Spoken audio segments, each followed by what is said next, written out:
বাস্তবতা হচ্ছে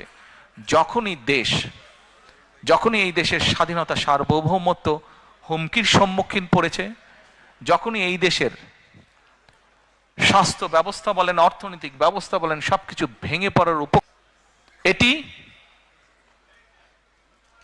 হতে পারে প্রকৃতি বলেন, ইতিহাস বলেন, বাস্তবতার একটি নির্মম চিত্র ক্রম হয়েছে।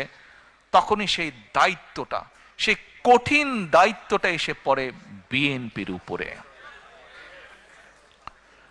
প্রিয় ভাই বোনেরা, আমরা দৃঢ়ভাবে বিশ্বাস করি বাংলাদেশ জাতীয়তাবাদী দল বিএনপির প্রতিটি নেতাকর্মী, শহীদ জিয়া, দেশনেত্রী খালেদা জিয়ার প্রতিটি সৈনিক, আমরা দৃঢ়ভাবে বিশ্বাস করি যে ইনশাআল্লাহ আগামী ফেব্রুয়ারি মাসে যে নির্বাচন, সেই নির্বাচনে বাংলাদেশের মানুষের সমর্থন নিয়ে বাংলাদেশ জাতীয়তাবাদী দল সরকার গঠন করতে সক্ষম হবে।